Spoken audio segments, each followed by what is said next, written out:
नमस्कार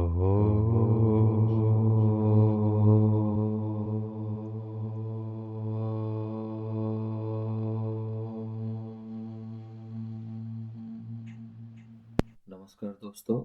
आज हम बात करने जा रहे हैं हिंदू धर्म में स्वर्ग और नर्क का क्या विचार है, इसके परिचय के बारे में, अर्थ क्या है, भौतिक है या ये आध्यात्मिक स्तर है, कितने लोग हैं और इसका निष्कर्ष क्या निकालता है। तो चलिए शुरू करते हैं। हिंदू धर्म में स्वर्ग और नर्क की जो धारणा है यह एक अस्थायी अवस्था है, ना कि स्थायी, जो अब्राहमिक धर्मों के विचार से भिन्न है, जहाँ इनको स्थायी माना गया है। स्वर्ग जो है वो सुवर्ग शब्द बना है सु एवं वर्ग से। सुवर्ग का मतलब होता है एक अच्छी अवस्था। नर्क जो बना है वो व्याकरणविद व्यास की व्याख्या के अनुसार नी, आरा और का से बना है, जिसका अर्थ है नी नीचे, आरा जा रहा है और का एक सफिक्स है, प्रत्यय है।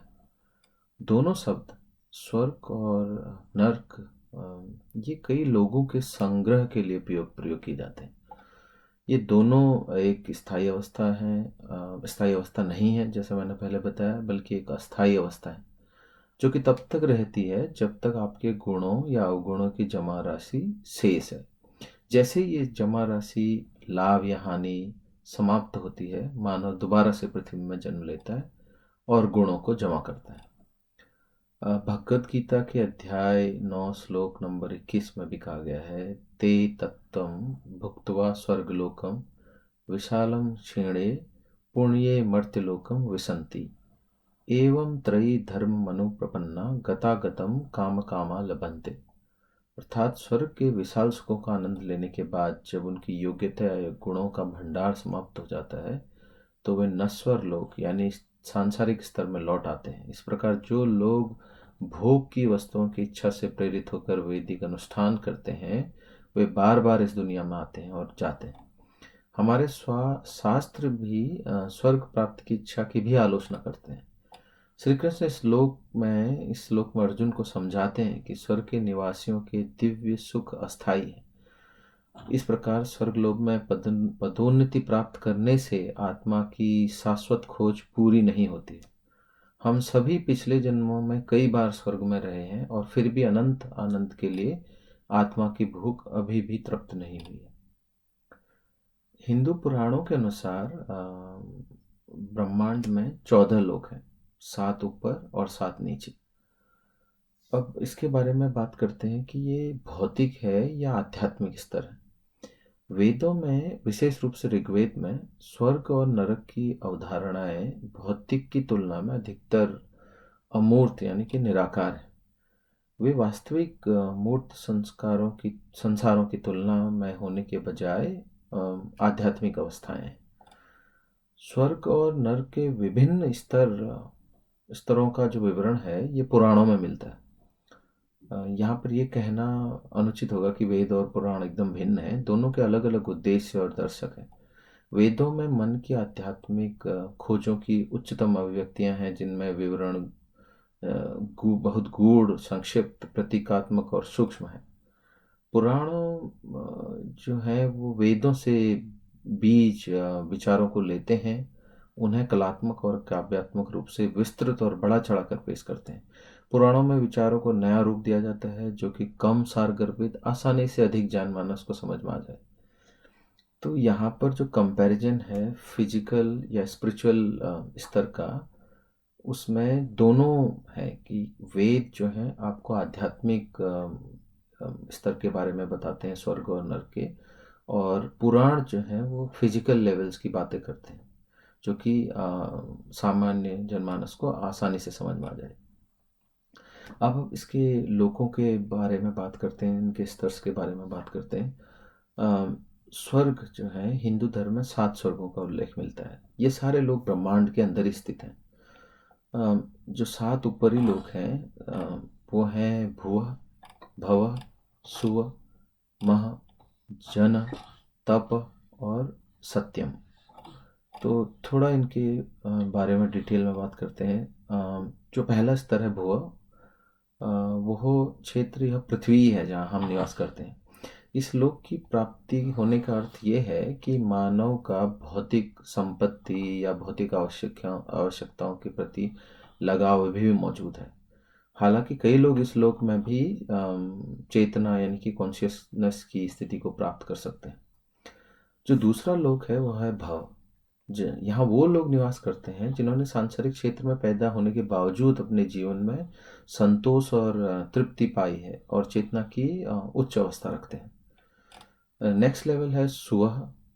स्व जो है आकाशीय दुनिया है, ये सेलेस्टियल वर्ल्ड है जिसमें लोग मृत्यु के बाद पृथ्वी पर अपने धर्म कार्यों के प्रतिफल का आनंद लेते हैं। इस क्षेत्र में 33 वैदिक देवताओं का निवास है जो उन व्यक्तियों का प्रतिनिधित्व करते हैं जिन्होंने अपनी भावनाओं के नियंत्रण में जीत हासिल कर ली है और जिन्हें भौतिक जीवन में कोई लगाव नहीं। पश्चिमी परंपराओं से बात करें तो यह स्वर्ग के रूप में जाने जाने वाला है या हेवन जिसको बोलते हैं, ये वही है और इस्लाम में इसे जन्नत कहा जाता है। यहाँ आपको इंटरनल सेटिस्फेक्शन या आंतरिक शांति मिलती है। जो चौथा स्तर है वह है मह। मह दुनिया की ब्रह्मलोक और भुवा और स्वा के बीच स्थित है।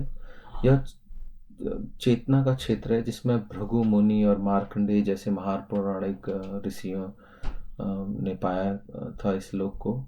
उनके पास समझ की अविश्वसनीय गहराई है और उन्हें देवता या उपवेता भी माना जा सकता है।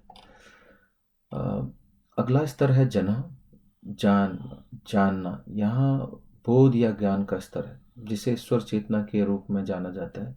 जो लोग इस स्तर तक पहुँचते हैं उन्हें आमतौर पर मिस्टिक्स या गॉड ऑफ द माइंड या मनीषी कहा जाता है। वे आमतौर पर महान उपचारक या आध्यात्मिक शिक्षक होते हैं। अगला स्तर है तपह। तपह चेतना की एक शुद्ध अवस्था है। इस स्थिति में सत्यलोक तक पहुंचना आसान है क्योंकि इसके जो नेक्स्ट लेवल है वो सत्यलोक ही है।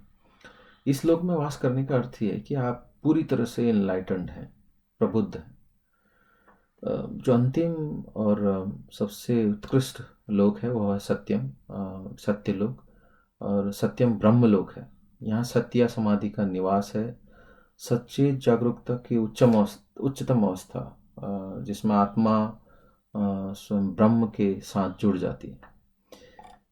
यहाँ आत्मा भगवान के साथ आध्यात्मिक संवाद करती है। आत्मा इस लोक को संस्कार के चक्र से मुक्ति होने के बाद ही प्राप्त करती है। अब आते हैं नेक्स्ट 7 जो निचले लोक हैं। ये जो है ये क्षेत्र चेतना की कम अवस्थाएं हैं जहाँ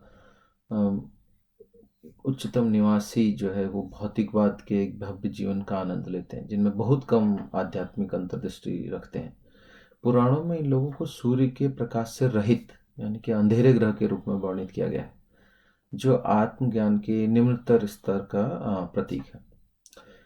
जो पहला इसका स्तर है वो है अटाला। इस क्षेत्र पर जो है माना जाता है कि बाला का शासन है जो 3 प्रकार की महिलाओं का निर्माण करता है, स्वेच्छाधारी, वासनापूर्ण और वैश्यावृत्ति रखने वाले। बाला जो है माया का पुत्र है जो प्राचीन शास्त्रियों के लिए भ्रम की दुनिया का प्रतिनिधित्व करता है जहाँ वास्तविकता का सत्य सचेत जागरूकता के नीचे दब जाता है।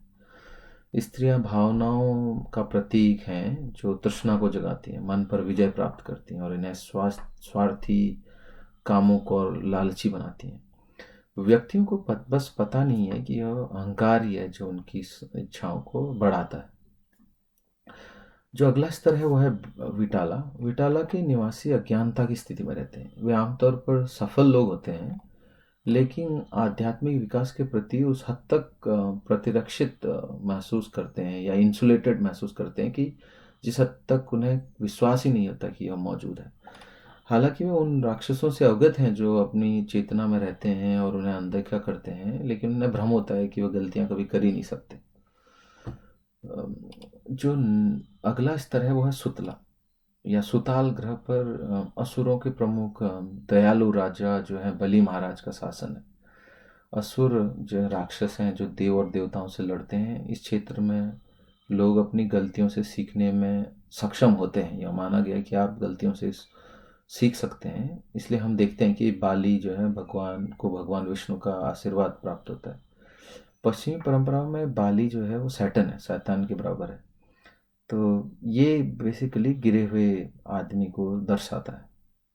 बट जैसा मैंने पहले भी बताया कि इस लोक में जैसे बाली राजा है तो उसने अपने आप को सुधारा, मतलब रस। इसका जो अगला स्तर है वो है फिर रसातल। ये क्रूर जो राक्षस रसातल है वो इसमें शासन करता है और देवताओं से हमेशा संघर्ष करते रहते हैं। यहाँ भी कॉन्शियसनेस आप पा सकते हैं, लेकिन इनका जो है अपने कार्यों पर, जो यहाँ पर रहने वाले लोग हैं उनका कार्यों पर अपना बहुत कम या कोई नियंत्रण नहीं होता है। वे चाहते हैं, वही वही वही करते हैं जो वो चाहते हैं, चाहे वो सही हो या गलत। फिर अगला स्तर है तलातल। तलातल की दुनिया मायावी है, ये माया का क्षेत्र है, मतलब शाब्दिक अर्थ जिसका होता है भ्रम। यहाँ रहने वाले लोग व्यक्तिवाद कि इंडिविजुअलिस्टिक होते हैं, वो जो अपने विचारों से इतने जुड़े रहते हैं कि वो सोचते हैं कि जो हमारा अनुभव है वो सभी के लिए समान है। नतीजन वे लोग रायशुदा, तर्कवादी और हठी होते हैं। अगला स्तर है महातल। महातल पौराणिक क्षेत्र में 7 सिर वाले नागों का निवास स्थान है, जिसमें कुछ सुंदर स्त्री कुछ राजकुमारियां थी जो भूमिगत से सुंदर पुरुषों का अपहरण करने के लिए प्रकट होती थी, भूमि से यानी कि अर्थ से। यहाँ प्रतीकात्मक अर्थ यह है कि जब आप अपनी लालसा को नियंत्रण करने में असमर्थ हो जाते हैं तो आप प्रलोभन के लिए गिर जाते हैं। लेकिन आपने देखा होगा सामान्य रूप से कि हिंदू देवी देवताओं के ऊपर से नाग मंडराते हैं। तो इसका अर्थ ये है कि उन्होंने अपनी भावनाओं पर काबू कर लिया है और वे ये लालसा का जो नाग है वो उनका कुछ नहीं कर सकता। महातल के बाद जो है लास्ट लेवल आता है वो उसको बोलते हैं पाताल लोक। तो पाताल लोक जो है वो पाताल में सबसे लोवेस्ट क्षेत्र है, सबसे निचला क्षेत्र है, जहाँ दुष्ट आत्माएं मृत्यु के बाद निवास करती हैं और पृथ्वी पर किए हुए अपने अधर्मी कार्यों का फल भोगती हैं। यहाँ का जो राजा है वो है वासुकी, जिसे हम अक्सर विष्णु भगवान की प्रतिमा के आभूषण के रूप में फन फैलाए हुए देखते हैं। यह छवि ये दर्शाती है कि विष्णु जो भौतिक संसार में अपनी भावनाओं, इच्छाओं और आसक्तियों पर पूर्ण नियंत्रण पाए हुए हैं। तो ये इस विवरण के बाद जो आपने देखा होगा कि जो स्वर्ग और नरक का जो विवरण है ये सारा क्लियरली इंडिकेट करता है कि ये केवल स्पिरिचुअल लेवल्स हैं इंसान के। तो और इसका निष्कर्ष फाइनली ये निकलता है कि हिंदू धर्म के दृष्टिकोण से स्वर्ग और नरक केवल अलग अलग दुनिया है। ये व्यक्ति के समय, स्थान और जो उसके कार्य किए हुए हैं उसी से संबंधित है। तो यहाँ पर आज वीडियो ख़त्म करते हैं। वीडियो देखने के लिए बहुत बहुत धन्यवाद।